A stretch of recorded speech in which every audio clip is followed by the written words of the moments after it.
Welcome to my channel. প্রিয় শিক্ষার্থী বন্ধুরা, তোমরা যারা ক্লাস 12 অর্থাৎ দ্বাদশ শ্রেণীতে পড়ছো তাদের জন্য এই ভিডিওটিতে আমি আলোচনা করতে চলেছি ক্লাস 12-এর Bengali model activity task part 2 এর প্রশ্নের উত্তরগুলো। বন্ধুরা, তোমরা ঝটপট এই প্রশ্নের উত্তরগুলো লিখে নাও এবং অবশ্যই কিন্তু চ্যানেলটি সাবস্ক্রাইব করে নিও ও পাশে থাকা বেল বাটনে ক্লিক করে দিও। আর যারা ইতিমধ্যে চ্যানেলটি সাবস্ক্রাইব করে নিয়েছো তাদেরকে অসংখ্য ধন্যবাদ জানিয়ে শুরু করছি প্রশ্নের উত্তরগুলো। প্রথম প্রশ্ন দেখে নাও। আসল বাধাটার খোঁজ করা হয় না আর উৎসবের। উৎসব কে? সে কোন বাধার খোঁজ করতে চেয়েছিল? কেন তার পক্ষে সেই বাধাটির খোঁজ করা হয়ে উঠল না? উত্তর, উৎসবের পরিচয়। মহাশ্বেতা দেবীর ভাত গল্পের প্রধান চরিত্র উৎসব নাইয়া। মাতলার বন্যায় সর্বশান্ত হওয়ার পরে যে শহরে কাজ করতে চলে আসে একটু ভাতের আশায়। এবার আসি দ্বিতীয় অংশের উত্তর। বাসিনীর মণি বাড়ির এত এত ধান যে বাধা থেকে আসতো, সেই বাধাকেই উৎসব আসল বাধা বলেছিল এবং সেই বাধাটির খোঁজ করতে চেয়েছিল। তাহলে আবার একবার বলি, বাসিনীর মনিব বাড়ির এত এত ধান যে বাধা থেকে আসতো, সেই বাধাকেই উৎসব আসল বাধা বলেছিল এবং সেই বাধাটির খোঁজ করতে চেয়েছিল। এবার এখানে খোঁজ না করার কারণ দেখো।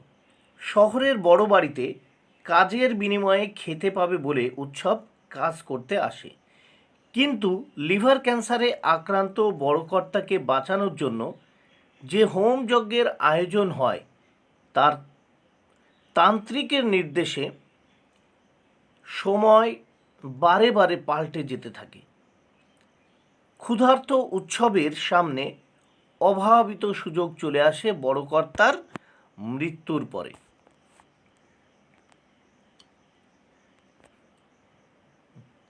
বড় পিসিমা আদেশ দেন সমস্ত রান্না পথে ফেলে দিতে। উৎসব ফেলে দেওয়ার জন্য সবথেকে ভারী ডেকচিটা বাসিনীর কাছ থেকে চেয়ে নেয়, নিয়ে দ্রুত চলতে শুরু করে। বাসিনীর নিষেধ তাকে ফেরাতে পারে না। স্টেশনে পৌঁছে ভাতে হাত দিয়ে সে স্বর্গ সুখ পায়, কিন্তু সেই ভাত খেয়ে সে সেখানেই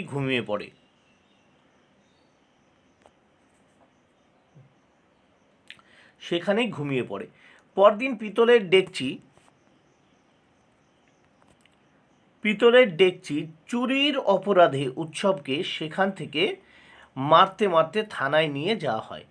উৎসব এতদিন ভাবত যে বাধার ভাত খেলে আসল বাধা অর্থাৎ যেখানে ফসল ফলে তার সন্ধান সে পেয়ে যাবে, কিন্তু ভাত খাওয়া হলেও শেষ পর্যন্ত বাধাটার খোঁজ করা তার পক্ষে আর সম্ভব হয় না।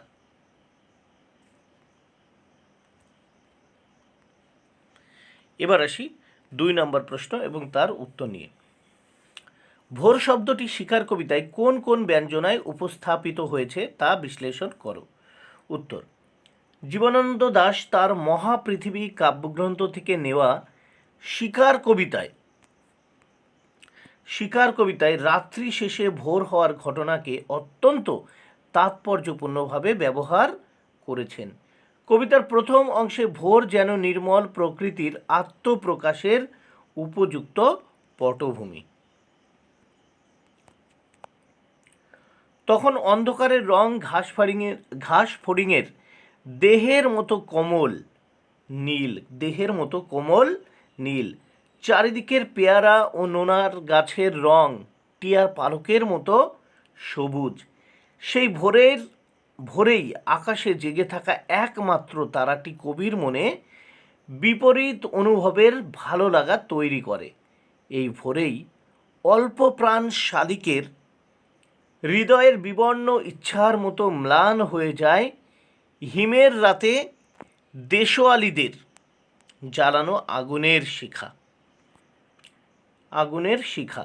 সকালের আলোয় টলমল শিশিরে ঝিলমিল করে ওঠে চারপাশের বন ও আকাশ।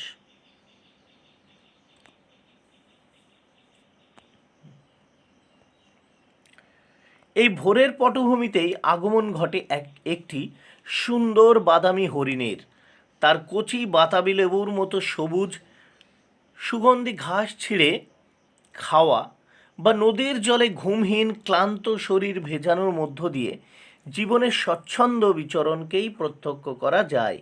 কিন্তু সুন্দরের এই সহজ প্রকাশকে ছিন্ন ভিন্ন করে দেয় একটা অদ্ভুত শব্দ। নদীর জল এরপর মচকা ফুলের মতো লাল হয়ে ওঠে হরিণের রক্তে। শিকারী মানুষের লোভের শিকার হয়ে হরিণটিকে চলে যেতে হয় নিস্পন্দ নিরপরাধ ঘুমের দেশে। তৈরি হয় ভোরের আর এক ছবি। এই ভোরকে প্রকৃতি লালন করেনি, কিংবা সারা রাত চিতাবাঘিনীর হাত থেকে নিজেকে বাঁচিয়ে হরিণও এই ভোরের জন্য অপেক্ষা করেনি। মানুষের ক্ষুধার ও হিংস্রতার সাক্ষী হয়ে থাকে এই ভোর।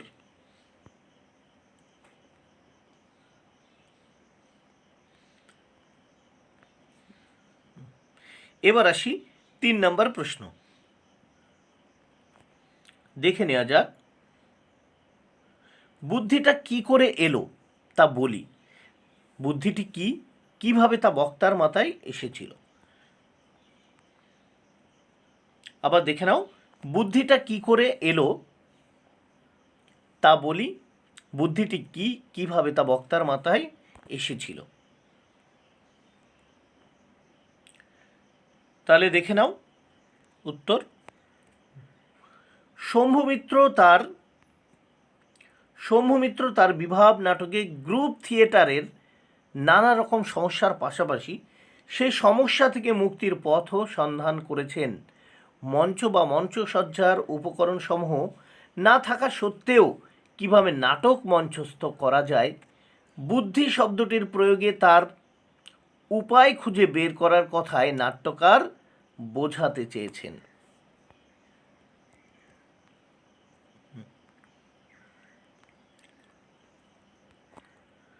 নাট্যকারের একবার চোখে পড়ে কোনো এক পুরনো বাংলা নাটকে রাজা রথারোহণম নাটয়তি, অর্থাৎ রাজা রথে আরোহণ করার ভঙ্গি করলেন, এ কথা লেখা ছিল। অর্থাৎ উপকরণ ছাড়াই কেবল ভঙ্গির মাধ্যমে অভিনয় সম্পন্ন করার একটি রেওয়াজ বাংলা নাটকে আগে থেকেই ছিল। ওড়িশার যাত্রাতেও ঘোড়ার অনুপস্থিতিতেই একটিমাত্র লাঠি সম্বল করে রাজার নির্দেশে দূতের খবর নিয়ে আসার উদাহরণ রয়েছে। একইভাবে মারাঠি তামাশাতেও ভঙ্গি নির্ভর অভিনয়ের সাহায্যে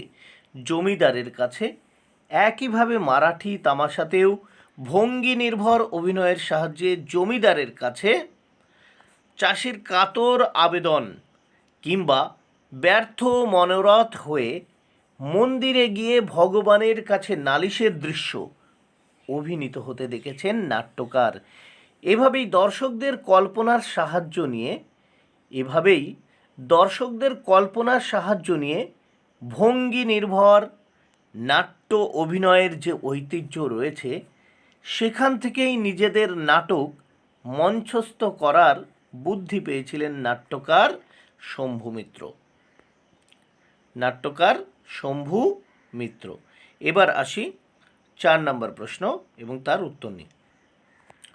কত সব খবর, কত সব প্রশ্ন, পড়তে জানে এমন এক,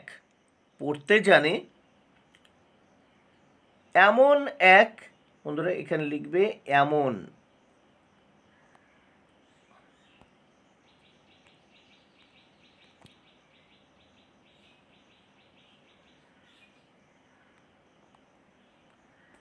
পড়তে জানে এমন এক মজুরের প্রশ্ন কবিতায় কিভাবে সেই খবর আর প্রশ্ন উচ্চারিত হয়েছে।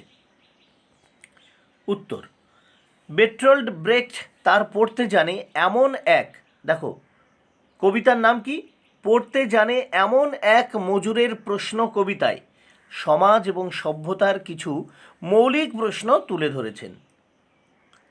7 দরজাওয়ালা থিবস তৈরির জন্য ইতিহাসে রাজাদের নামই লেখা আছে, কিন্তু যাদের কঠোর শ্রমে এর নির্মাণ সম্ভব হলো তারা চির উপেক্ষিতই থেকে গেছে। বারবার ধ্বংসপ্রাপ্ত হয়েও ব্যাবিলনের যে পুনর্নির্মাণ সম্ভব হয়েছে সে তো আসলে শ্রমজীবী মানুষদেরই অবদান, অথচ ইতিহাস এদের অবদানের কোনো মূল্যই দেয় না। সমৃদ্ধ লিমাকে যারা তৈরি করেছিল বা যাদের অক্লান্ত পরিশ্রমে তৈরি হয়েছিল চীনের প্রাচীরের মতো বিস্ময়, সেই সব শ্রমিকের সন্ধান কেউ রাখে না। প্রথাগত ইতিহাস প্রকৃতপক্ষে এরকমই অজস্র বঞ্চনার কাহিনী। রোমকে গড়ে তুলেছিল কারা, কিংবা সিজার কাদের জয় করে ইতিহাসে বিখ্যাত হয়েছেন, সেসব কথা ইতিহাসে লেখা থাকে না। বাইজেন্টিয়াম সভ্যতার সমৃদ্ধির কথাই সবাই বলেছে, কিন্তু প্রাসাদের বাইরে যে মানুষেরা থাকতো তাদের কথা কেউ বলেনি। উপকথার আটলান্টিস কৃতদাসদের ছাড়া সম্পূর্ণ ছিল না। আলেকজান্ডারের ভারত বিজয়ও সম্ভব হতো না তার সৈন্যরা না থাকলে। সিজারের একার পক্ষে গলদের পরাজিত করা সম্ভব ছিল না। আর্মাডা ডুবে যাওয়ার সময় শুধু স্পেনের রাজা ফিলিপি নয়, সেখানকার সাধারণ মানুষও কেঁদেছিল।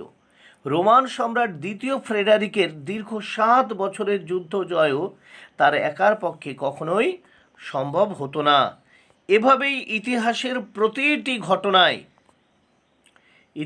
প্রতিটি ঘটনায় বিজয় উৎসবের ভোজের আয়োজনে কিংবা মহামানবের প্রতিষ্ঠায় সমাজের সাধারণ মানুষের গুরুত্বকেই কবি প্রতিষ্ঠা করতে চেয়েছেন।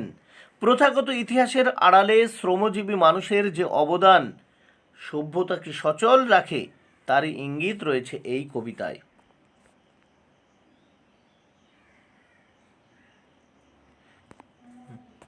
এবার আসি 5 নম্বর প্রশ্ন এবং তার উত্তর নিয়ে। চোখের জলটা তাদের জন্য, কার চোখে জল, কাদের জন্য, কেন তার চোখে জল এসেছে? বন্ধুরা, তাহলে দেখে নেওয়া যাক এখানে 5 নম্বর প্রশ্নের উত্তর, তার প্রথম অংশ। কর্তার সিং দুগ্গালের অলৌকিক গল্প থেকে প্রশ্নে উদ্ধৃত অংশটির বক্তা হলেন গল্পকথক। এখানে গল্পকথকের চোখের জলের কথা বলা হয়েছে। আবার বলছি, কর্তার সিং দুগ্গালের অলৌকিক গল্প থেকে প্রশ্নে উদ্ধৃত অংশটির বক্তা হলেন গল্পকথক। এখানে গল্পকথকের চোখের জলের কথা বলা হয়েছে। পাঞ্জা সাহেবের মানুষ যারা কোনো কিছু পরোয়া না করে জীবন তুচ্ছ করে চলন্ত ট্রেন থামিয়ে খিদে তেষ্টায় কাতর বন্দি দেশবাসীকে খাদ্য ও জল পৌঁছে দিয়েছিলেন, কথক তাদের উদ্দেশ্যেই তার চোখের জল উৎসর্গ করেছেন। কোনো এক শহরের নিরস্ত্র ভারতীয়দের ওপর গুলি বর্ষণ করার পর, তৃতীয় অংশের উত্তর দেখে নাও। কোনো এক শহরের নিরস্ত্র ভারতীয়দের ওপর গুলি বর্ষণ করার পর ফিরিঙ্গি সৈনিকরা জীবিতদের ট্রেনে করে অন্য শহরের জেলে নিয়ে যাচ্ছিল। নিরীহ কয়েদিরা খিদে তেষ্টায় কাতর হলেও পথের মধ্যে কোথাও ট্রেন থামানোর নির্দেশ ছিল না। পাঞ্জা সাহেবের মানুষ এই ঘটনায় ক্ষুব্ধ হয়েছিলেন। যে শহরে গুরু নানক শিষ্য মর্দানার তেষ্টা মিটিয়েছিলেন, সেখান দিয়ে ক্ষুধার্ত তৃষ্ণার্ত ভারতীয় বন্দীদের নিয়ে ট্রেন চলে যাবে, এটা তাদের পক্ষে মেনে নেওয়া সম্ভব ছিল না। স্টেশন মাস্টারের কাছে আবেদন জানানো হলে ঊর্ধ্বতন কর্তৃপক্ষ টেলিগ্রাফ পেয়েও সিদ্ধান্তে অটল থাকেন। তখন পাঞ্জা সাহেবের মানুষ স্টেশন প্ল্যাটফর্মে রুটি, লুচি, ডাল, পায়েস প্রভৃতি খাবার মজুত করেন। তারপর ট্রেন থামাতে বদ্ধপরিকর হয়ে স্ত্রী সন্তান সহ পুরুষ মানুষরা রেল লাইনে শুয়ে পড়েন। এই অবস্থায় তীক্ষ্ণ হুইসেল দিয়ে ট্রেন এসে গতি কমালেও তার চাকা চলে যায় অনেকের বুকের ওপর দিয়ে। ট্রেন পিছোতে গেলে মৃতদেহগুলো কেটে দুমড়ে মুছড়ে যায়। খালপাড়ের সেতুর দিকে বয়ে যায় রক্তের স্রোত। এভাবেই ক্ষুধা তৃষ্ণায় কাতর বন্দি স্বাধীনতা সংগ্রামীদের খাবার ও জল পৌঁছে দেওয়ার জন্য অজস্র প্রাণের বিনিময়ে চলন্ত ট্রেন থামিয়েছিলেন পাঞ্জা সাহেববাসী। এবার আসি 6 নম্বর প্রশ্ন এবং শেষ প্রশ্ন। গারো পাহাড়ের নিচে গদ্যাংশ অনুসরণে হাতিবেগার আইনের বিবরণ দাও। উত্তর, সুভাষ মুখোপাধ্যায়ের আমার বাংলা গ্রন্থের গারো পাহাড়ের নিচে রচনায় হাতিবেগার আইনের বিবরণ পায়। 19 শতকের শেষ দিকে গারো পাহাড়ে এই জমিদারি আইন চালু ছিল। পাহাড়ের উপর মাচাভিদে সশস্ত্র জমিদার সেখানে সেপাই শান্তি সহ বসে থাকতেন হাতি শিকারের উদ্দেশ্যে। গ্রামের ছেলে বুড়ো সহ প্রতিটি পুরুষ প্রজাকে নিজেদের খাবার দাবার সঙ্গে নিয়ে সেখানে আসতে হতো হাতি বেড় দেওয়ার জন্য। যে জঙ্গলে হাতি আছে সেই জঙ্গলটা তাদের সার বেঁধে দাঁড়িয়ে ঘিরে ফেলতে হতো। জমিদারের যাতে এতটুকু অসুবিধা না হয় তার ঢালাও ব্যবস্থা থাকতো, কিন্তু প্রজারা এর জন্য কিছুই পেত না। এমনকি এইভাবে ঠায় দাঁড়িয়ে থাকতে থাকতে সাপের বা বাঘের কামড়ে তাদের অনেকেরই মৃত্যু হতো। বন্ধুরা, ভিডিওটি যদি ভালো লেগে থাকে অবশ্যই চ্যানেলটি সাবস্ক্রাইব করে নিও ও পাশে থাকা বেল বাটনে ক্লিক করে দিও। আর যারা ইতিমধ্যে চ্যানেলটি সাবস্ক্রাইব করে নিয়েছো তাদেরকে অসংখ্য ধন্যবাদ জানিয়ে আজকের মতো শেষ করছি। Thank you very much. Keep watching my channel and my video.